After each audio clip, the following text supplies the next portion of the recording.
Let's go. Sweat Equity Podcast and streaming show, the #1 business comedy business podcast in the world. What? Oh yeah, what? Let's hear it. What, Little John? Ooh, what? I don't have that one. Okay. That's what he says. I know. Okay, that's... I followed it up with okay. But it didn't sound like the Cleveland Indians manager in Major League. We're pragmatic entrepreneurial advice with real raw dog talk. I'm losing my voice as I do the intro. Oh, good. That's what you want out of an audio mostly podcast. You want to listen to this audio? Go on Apple Podcasts, Spotify, Google Podcasts, Amazon Podcasts, Samsung Podcasts. We're now on. Kenmore Podcast. That's what for other you. brands are there? Well, Samsung Sears. Podcasts. That's for you with that Podcast. inferiority complex that you don't have an iPhone and you want to tell us it's so much better than an iPhone. Well, now this podcast is right on your phone. Yeah. Probably Take that. Probably forced on your phone. This episode, we've got returning guests, Light Townsend and Robin Pate of Gramco. Is it? Greenpoint Research. Sounds like you don't know. Sounds like you're not sure. Parton? It shouldn't be that hard to say out loud, but Robin Pate and Light Townsend, the CMO and Chief Legal Counsel for Greenpoint Research, Busy Gramco, job. a lot of other brands they got going on. If you're watching this on video, we're whores and we're wearing the swag. Yeah. Separate got ideas. We've got it everywhere. This episode's brought to you by our sponsor, which is Biome, your gut biome test. Get gut intelligence tests and supplements with a link in the description to get health insights, personal food recommendations, precision supplements formulated just for you. Hit the link. You'll get 70% really off. good. Good I'm stuff. about to do it. I'm about to send my poop in. Get tested. You're going to have to prick You've me. been talking about it for a long time. I know, but now I'm going to do it. I'm going to do it like do it. Pruitt used to do it. As a saying my old roommate used to say that I never understood. Let's get this party started. Hotty toddy, War Eagle, baby. Woo! My sweat equity. Sweat equity. Sweat equity. My sweat equity. My sweat equity.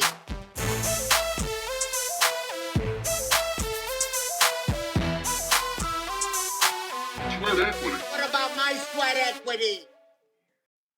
On here. She joined. Here, yes. Okay. Oh, she just didn't want to break this good conversation. This woman Oh bashing no, you're doing. you guys know exactly what you're talking about. I'm just listening. Can we clip that out? That We're is not the recording, most are we? Facetious statement ever. No, we are recording. It's in. Oh, this is all in. I say keep all of this in because I think this is important. Yeah, it's only been the last 30 seconds or Yeah. so. Well, it's the human condition. I understand. I see things differently as other people I'm talking to. I understand that. I don't think everybody. If you really want to make a big extrapolation of that argument, no one really sees anything the same POV as the other person. We're not talking about porn. I know you're thinking that. I see Pornhub pulled up on your computer. No, that's about Russia taking away Pornhub for a different guest topic. Sure. Right. Well, look, I mean, you got to do your research, guys. Speaking of research, What a segue. damn, Nice. fucking Nice. smooth, bro. It's in the name. What am I, Bob Saget? R.I.P. Greenpoint Research. Let's have you guys do your plugs. Where can people find y'all's main brand, which is Greenpoint, but your other subsidiaries, your sub brands, whatever you want to call them, extensions. Subway franchises, maybe? Robin, I'll let you take all that. You got it. So right now, greenpointresearch.com is where you can find our corporate brand. And then, of course, you can find our consumer-facing cannabinoid brands online at www.steveitall.com for our CBD brand. And then our cannabinoid brand, Gramco, is thegramco.com. And you can also find those on Twitter, Instagram, etc. And for those listening, they are in separate locations. So if there's a little pause in between, and then Robin's got a great framing of her ceiling. How tall are you, Robin? Oh, no, sorry. I have Are a you stand-up 3'6"? desk. So I was trying to figure out Oh, what's okay. the right height. We see a lot of this. There we all right. go. Now we got a All couch in the right. background. We Is know that better? we know Not you so guys much sit. ceiling. Yeah. Great. It was the dad upshot on Zoom, Yeah. where you're like, is this Zoom on? That kind Yeah, of no, you're right. Now we're good. Yeah, I We're just standing up, so Good. got to keep on the move. So we had y'all on, and you're the CMO. Light, you're the chief legal counsel, I believe is your title. Chief Legal Officer. Yep. Chief legal officer. Arrest me. No, but what we had so much we didn't talk about the last time you were on. If anybody wants to go back in the episodes, probably about 6 episodes ago, maybe 8, somewhere in that ballpark. And Light and I ended up talking on the phone, which was almost like a part 2 to everything. We talked like little girls about, boys and stuff we didn't talk about on the show. And so I just kind of want to pick up where we left off. And we didn't ever talk about, and this should have been crucial, was the COVID-free strains of cannabis, cannabinoids. Tell me the difference again of the two. Yeah. But So the cannabis plant has cannabinoids in it, like Okay. compounds. Like Okay. if you looked at a periodic table, like all of those elements and things are so found within. if you have an alloy, iron is part of the alloy. Yeah. So all of those are the building blocks that make other compounds called cannabinoids, which are found inside of cannabis. So the big one everyone's excited about is cannabigerol, CBGA. And I don't know how to spell it. Well, no, hold on. CANNABIGEROL. There you go. He's back on Pornhub. Well, I'm trying to find if they have some topics like that. But CBGA is a compound that is not CBG, which is it's got an acid. The A stands for an acid, so there's an acid group on the compound. Whoa! Now Really we're get you talking. fucked up, huh? Yeah. Yeah, man. So apparently, what the medical or what this report has said is that CBGA is a combatant with COVID. So if you are using cannabis and it has CBGA as one of the constituent components, then you're probably going to be you're not going to catch COVID or some of the strains of COVID. And it was funny, we were talking about this internally, and I was like, I wonder, okay, so if there are frequent users of cannabis in the company, and then non-frequent users that are in the company, or their partners, wives, husbands, and things like that, let's do a like informal poll, and everybody who was a frequent user of cannabis had not gotten COVID, and everybody who was an infrequent user of cannabis had gotten COVID when we did the poll like 2 or 3 months ago. What's the sample Yeah. size? What are we talking? Like 12. So not really. And if I work for you, I'm like, they're narking me out, dude. Not fall for this shit. I don't want them to know. Even if I have a legal card or any of that, no way. They're tracking me. How dude. many people did you have that said I smoke weed all the time? Well, I mean, we're a cannabis company. We're a hemp company. We have people that are using the products, and so that's not something that I know it's not a negative. I'm just curious. Yeah, I mean, On that I would whole. say, yeah, thinking about it so we identify frequent users or daily users, regular users or weekly users, and infrequent users are anybody that are kind of over that time frame. So like I'm an infrequent Squares. user. I'm Gotcha. taking a gummy, and watching, a movie every now and then. We've got people that are using cannabis on a daily basis for pain management or for anxiety and stuff like that work inside of the business. So we've got a good sampling size, and it's helped us. You guys are wearing Gramco products, and that's a Delta 8 brand. So the difference between like a Delta 8 high versus get it up there. Where's your beach ball? Don't need We it. should have a beach ball in here. That's a great idea. Between my need beach thighs. balls. Between my thighs, guys. So the difference between a Delta 8 high versus a Delta 9 high, why would you have certain products that we come out with at Gramco, all of those things, we've got internal people that are excited about the product and looking at that type of stuff. So the CBGA, the anti-COVID, is in the female side of cannabis to kind of get you high. It's not on the hemp side, or is it on both? No, it's on both. So, I mean, cannabis, our director of ag likes to say it's a plant. A plant's a plant is a plant is a plant. He's He very says high. it that many times. He's very high. We should And note then he that. just trails Just like off that. and he takes a nap. He's got But, OCD, yeah. but he smokes a lot, so he just keeps saying it until he falls Yeah, asleep. Is a plan, and is a but he's plan, really good. is a- He's got a lot of experience, and if you think about like the only difference between the medical marijuana side of cannabis and what we do is that there's a federal line in the sand that says you can't have more than 0.3% THC, Delta 9 THC. If you do, then you're no longer hemp. You're now classified as medical marijuana. Mm-hmm. So, all of these cannabinoids, CBG, CBD, CBN, THCO, all this stuff are found naturally occurring in both hemp as well as medical marijuana. Robin, I want to ask you on the other side of this, the consumer side. What do they think is going on? Like, are people buying this under the impression? Is there anybody out there, competitor-wise, or just out there in general in the marketplace, really hitting this home, or is this Hitting what home? the sales pitch of less COVID? Oh, okay. The opportunity to not have COVID by these kind of strains, or is that a no-no? There are a lot of no-nos, but that doesn't mean people aren't doing them. Right. So Yeah. I mean, we saw a lot on the internet and with competitors and even within our own ecosystem of people saying, hey, 2 joints to stop the spread. Well, that's not exactly how it works. However, it's fun from a cannabis company to be able to talk about it because COVID has been the hot topic for the last 2 years. So being able to tap onto something that's buzzworthy, I mean, it definitely gets attention. It was on all the late night shows the whole week. So if you were covering any type of trendy topic that week, you were talking about it. So yeah, we got a little bit of knowledge out of it.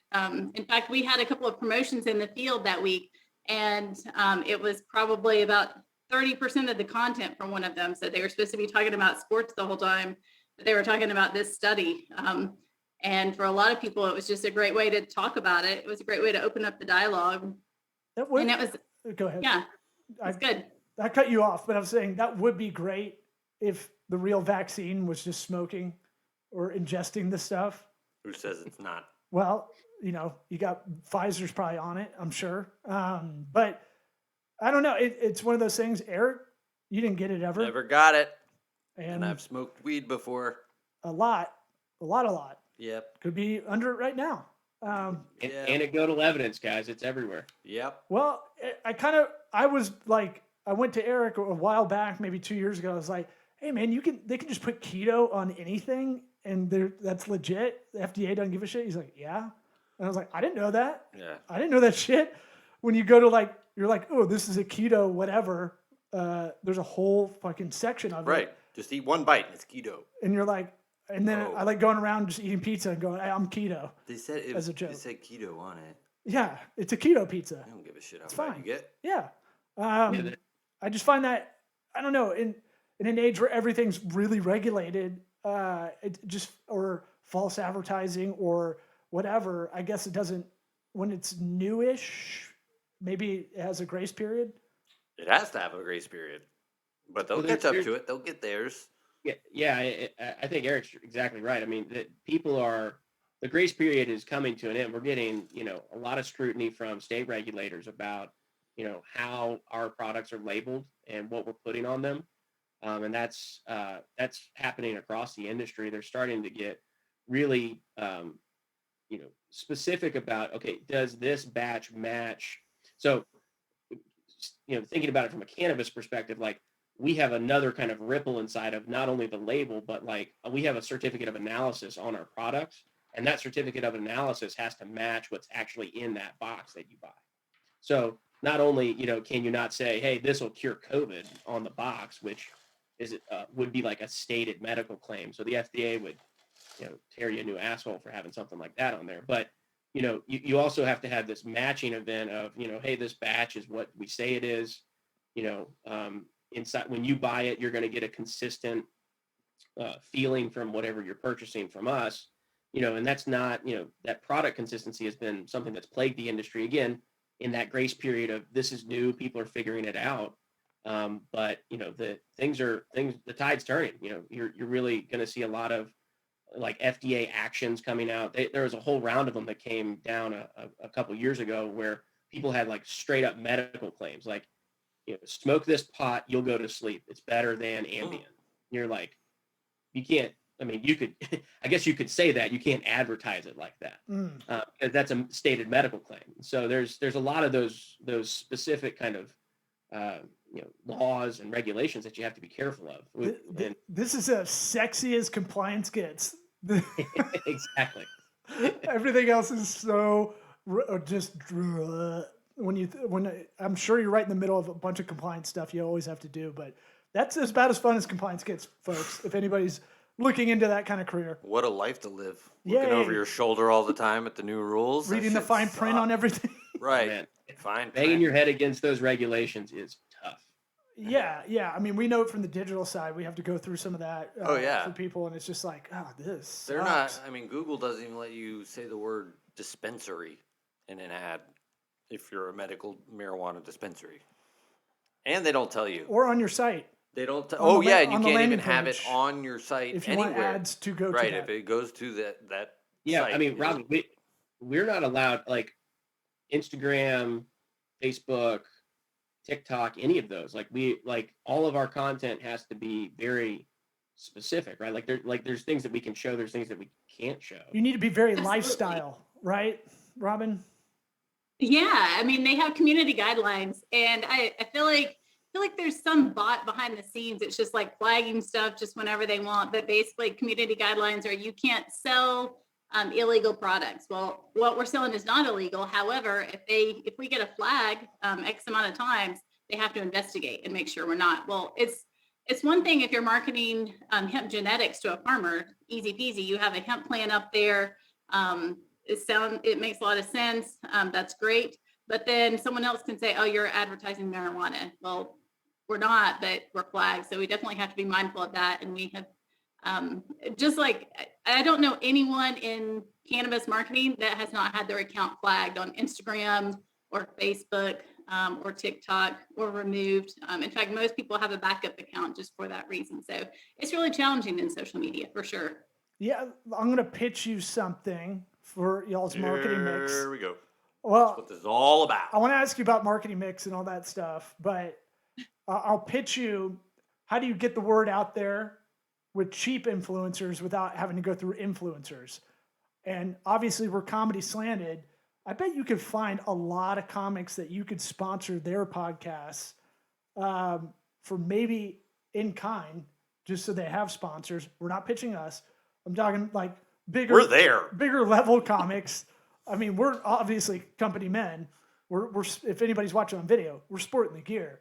But I'm saying you could probably get a lot of in-kind sponsorships to a lot of comics podcasts that do have. Here's what you want out of podcasts as an advertiser. You want someone that is authentic to their audience, which by default most comics are, even if they shoot themselves in the foot. You could kind of probably spread, if you were looking into that as a budget, you could probably spread that budget pretty good across a lot of comedians that could throw the lifestyle part of it out there for you as content creators too. Yeah. Just throwing it out there. These care packages, however much those cost, whip some more of those up and whatever it costs to ship them. Shit, they're all loved by affirmation too. So all you have to do is go, Oh we my love God, I that you almost guys cried when I got this box You're of right. stuff. All you have to do is go, we Amazing. love that you're talking about it. We love that you're doing a great job. Here's a treat. Good boy. Yeah. Like that's all you'd have to do to really keep them in the game for free swag. I'm just throwing it out there. You could get, I'm not talking like your Rogans. I'm talking like, third tier kind of level. But headliners have a following, but maybe not so good at finding sponsors themselves. So throwing it out there. What is your marketing mix? How do you do this? You have guidelines online, obviously, that we just kind of went over. What do you do in the traditional space? So it kind of depends on what our market is, whether it is the corporate brand with the genetics or one of our cannabinoid brands. Because candidly, our CBD audience is a lot different than our Delta 8 audience. There's some overlap, of course, but the way I would market CBD, like I said, it's different. They're more on Facebook. So we have, the traditional mix. So of course we have owned, we have paid, and we have shared, of course, things like that. So what you're talking about in terms of the community, we do have some of that. So recently with our Gramco, we have looked at emerging communities that are being gathered together online. And that's actually worked out really well for us because one, there aren't community guidelines for platforms that are really just emerging. So that's worked out well. And then two, it's an opportunity for people to organically talk about their experiences. People love to talk about cannabis experiences. So Yeah, they do. as you mentioned, it's kind of the perfect storm. So things like this podcast, we are definitely happy to talk with you guys. If you guys need more products, happy to share the love. We will always take free product. Yeah. And we would do it even if either of us wasn't ingesting or smoking any of them. We just like what y'all are doing. I'm guessing what you mean by that is, your Facebook groups, right? Your maybe Discord, but that might be a younger audience. I don't know. Yeah. Maybe Reddit. Reddit for sure, subreddit. but you have to be an active Redditor to be able to kind of work your way into the conversation. You can't. Well, just... the name would kill it in nursing homes. Right. Yeah. I mean, in Florida, it's right there. But I'm sure you want to meet people. Like, I'd be answering questions on Quora like crazy when people are trying to find that right CBD or whatever, a Delta 8 product. Become a knowledge base for people. Just become the go-to authority.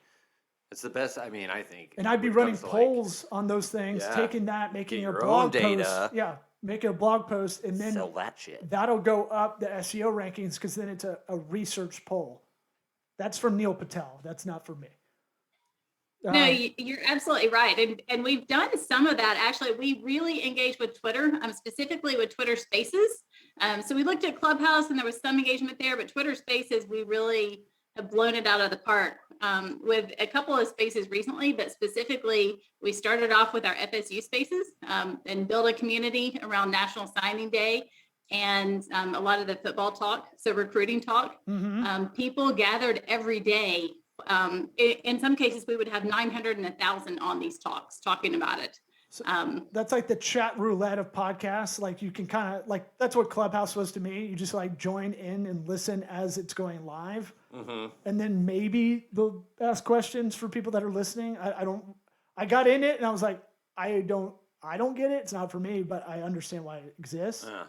They bring you up on the virtual stage. Right. Oh, you sound like you know what you're talking about. Why don't you get up on this little thing? Are we doing any meta? Are we doing any VR, AR kind of stuff? Not yet. Just thinking about it. What are you like? You throw that out there. Do you have some kind of lead into like? What are you thinking for this? I'm thinking as I'm putting myself in Robin's shoes, and if I'm trying to look at the next thing that you can maybe get the best value out of, as someone I'm assuming with a limited budget or a budget you wish was huge, and you're always trying to find if you can get that next platform or that next thing that like Twitter Spaces or the thing that catches fire. If you can ride that wave when it's starting to crest, right? Like a lot of people kind of get in early and then you get that to that level and then it carries over to other social media networks. We keep talking about Twitch for this show like it's new, right? But it's new to us. It's fully mature, yeah. And we're way out of the game on that. But like, or YouTube or like some things that we're just like, fuck it, we're not there, But if we find something new that we found engaged for the show, we'd be riding that shit all the way. So for y'all, I didn't know if there's anything where you're like, what's the next, call it almost future modeling of where you could be marketing. I didn't know if any investment or ideas in that world. Yeah, I mean, personally, I think the fact that people are now gathering after COVID and they're meeting in person, I think experiential opportunities are probably one of the number one opportunities. So it's one thing to talk about it online. It's another to be in person, actually experiencing the products with your friends, which is something people have really missed a lot over the last 2 years. So I think that's probably the number one thing over the next couple of years. Well, and we're big proponents of snail mail. Like we talk a lot of digital in the show, but snail mail is still, if you could give them something good in the mail that they're not expecting, that is your audience, right? Let's say you nurture that audience, you have their address and stuff. Like maybe a scratch and sniff. Oh, I love a scratch off. Even if it's a car dealership that I'm never going to. Scratch and sniff is different than scratch off, but a scratch off is cool Or too. both. Yeah. Fuck, we got to make What that. does that shit smell like, the scratch off stuff? Lead. We have to find out immediately. It doesn't smell like a Hyundai, I'll tell you that. What were we talking about? No, but I'm saying, like, what do you get in the mail that's good that you don't know is already coming? Yeah, the mail has now come back around that you can take advantage of it and send somebody something, and it's like this new crazy thing. Right. Nobody does that. That's why the handwritten letter's such a big deal. We push it a lot on this show. Light, what are you thinking marketing restrictions wise on the feedback side? I know you kind of touched on this, but is there anything from the customer side that you're trying to get in the mix compliance wise to use? Let's say testimonials. How do you do that? Testimonials are one of the best things for us. I mean, we've got, on the website, we post, testimonials on, part of our social platform, actually taking testimonials that are verified from customers through Shopify and putting those up. Again, testimonials are actually the best way for people to describe their experience without the brand making a non-FDA compliant statement. So for instance, Eric in Tampa loves the gummies because they make his shoulders not hurt after a workout. They look buff on video. Yeah. Yep. They look great when he takes the sleeves off of shirts, and so that's all white trashy like we're doing. Right. But that testimonial, Light knew this was going to happen. Yeah. He knew these sleeves were coming off. Come on. Yeah. But I mean those are actually one of the best ways that we can interact with people from a feedback perspective. The other interesting part to it is trying to understand, what is the next, like, not the brand extension for what we currently have. Like our current offering, we have watermelon gummies, and watermelon gummies, they taste great. I like the taste, but people are saying, well, yeah, watermelon's great, but like I really like fruit punch. I really like blue raspberry. Kind of what are the next things that people want of those same types of products. And so that's been kind of a feedback thing that we've been soliciting, and it's been good. The Twitter Spaces part, because you're getting to hear people, people are talking about their experience. Granted, it's within this kind of framework for college football and recruiting, but the groups we've engaged with have done an awesome job about talking about the products, soliciting feedback real time from people that are listening in to say, hey, what do you like? What is something that how could this be better? And so, we've got blue raspberry and tropical punch gummies coming out from feedback that we got 30 days ago. Something just, I don't mean this to be an all pitch ideas show episode, but you're in a unique position where you're vertically integrated. You should really market the fact that you will take ideas from your audience and spin them into actual movement and not just bullshit. Like if you can go, we really actually do listen to you and we'll do your idea. Yeah, this is Frank's blue raspberry gummies. Not Throw his name on it. Like the opposite of like pants. the M&M color thing when they're like, Right. you pick the color, and it's like billions of people going, I want green. Right. And it's like, who gives a shit anyway? And who's counting these votes? But you could really make yours the brand of people expressing ideas with a product that helps you create ideas and really express those ideas. Just throwing it out there. I want to make sure before we sign off, we make sure we get in. You have a 420 promotion. Before we get into that, I want to ask, we're kind of trying to make this work with spring break is now. I don't know. Everybody's got different spring break. I don't know if Eric read the Next pre-show notes. week no, I did not, and I told you I would not. He's allergic to him, I guess. I'm sorry, I was busy setting up all the cameras and whatnot. That's cool. That's cool. That's delegation of duty. I was fine helping with the pre-pro. I'll ask the question. I'll vamp to give everybody a little bit of time to answer their own. What's the craziest spring break story you have? Yeah, I'll let you think. Mine was 2006. We rented an RV coming out of Auburn. Rented an RV with 5 other guys, and we called it Horror Tour 2006. I got very little ass on this, so it was kind of ironic. Yeah, it was kind of, I should have had compliance on that.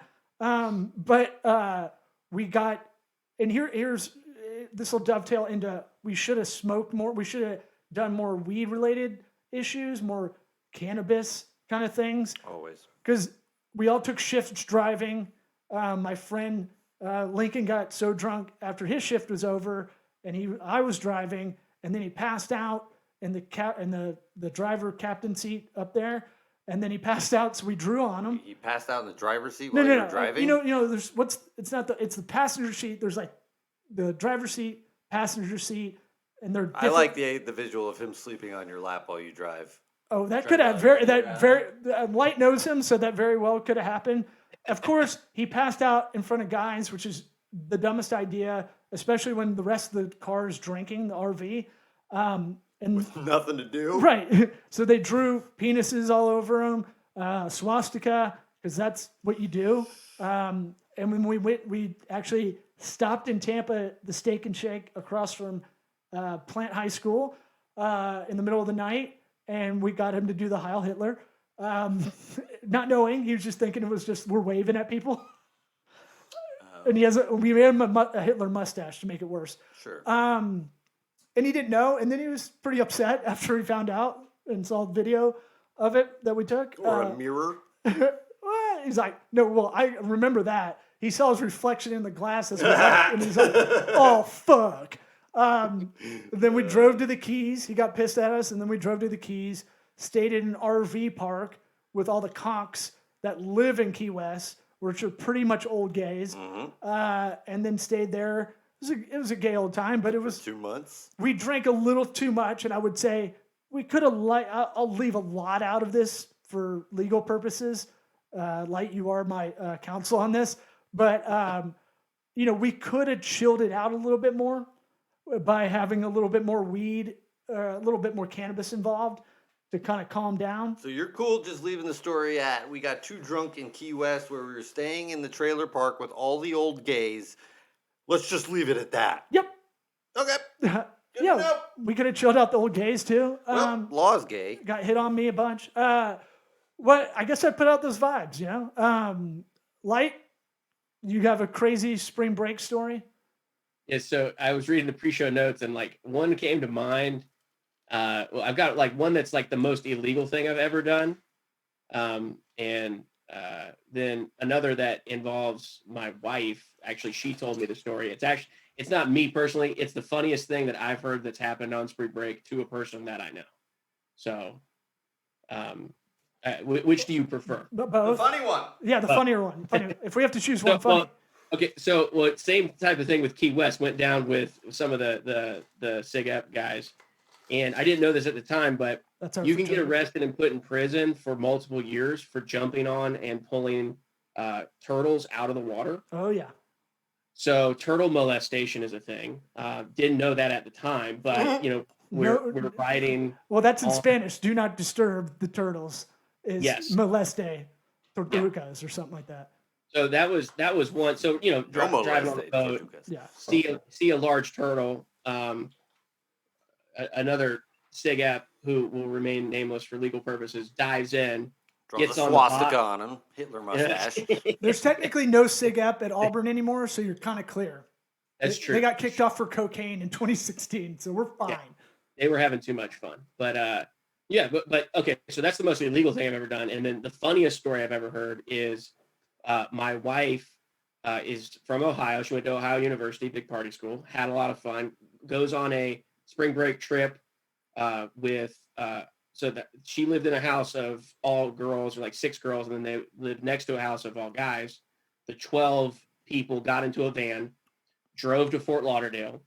On the first night of spring break, when they're in Fort Lauderdale, at Fort Lauderdale Beach, the guys are like, "Oh, it's going to be great. Let's go to the strip club." They all pile into the van. They go to the strip club. My wife doesn't want to be there.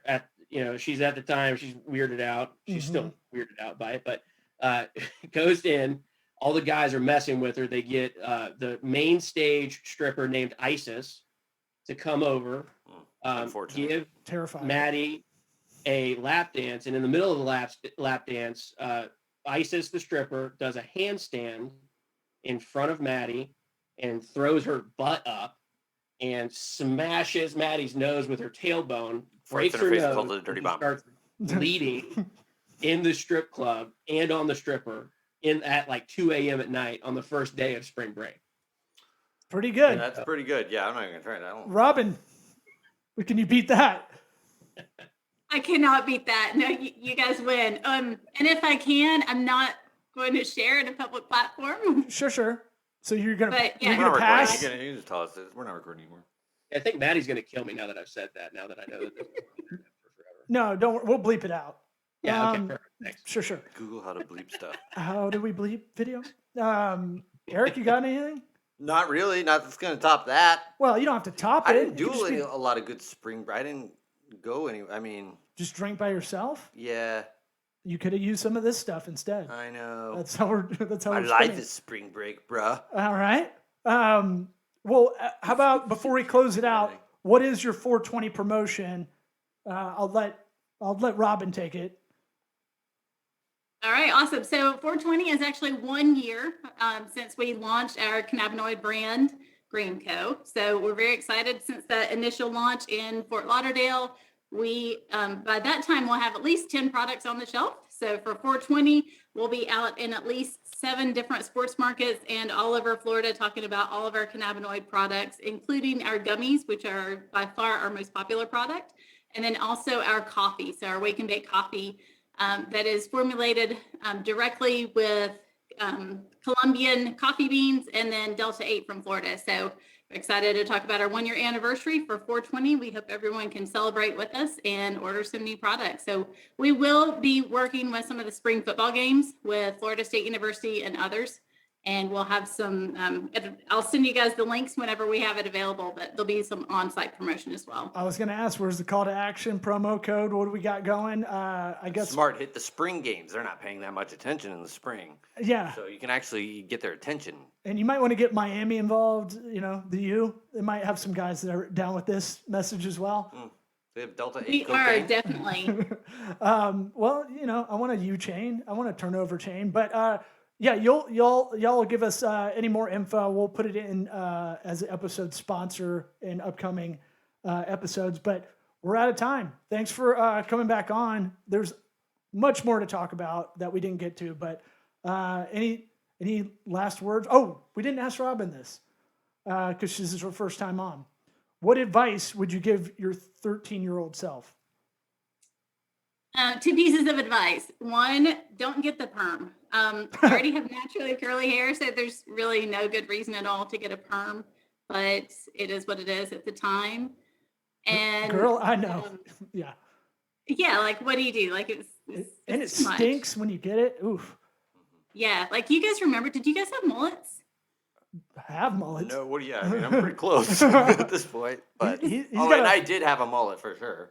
I've got a Did you have kindergarten like the picture that perm kicks mullet? ass. Because there were people that had that. Oh, God, I No. wish. My dad had a perm Really? for years. K-Bone? Yeah, We got to it's find that. hilarious. I'll find you a picture. What would you time travel back to see your 13-year-old self? What would you tell it? Tell yourself. It itself. Yeah, definitely. Just no perm. No perm, that's it? I thought you had a second Yeah, no perm, and don't be distracted by boys. one. They're very distracting. Oh, I said that too for myself. Don't be distracted by cute boys. Yeah. All right. Thank you all for coming back on. You guys are great. Bye to everybody. We love everybody. We're high. Thanks, guys. I never know Bye, I'm thanks. getting an episode. That's perfect.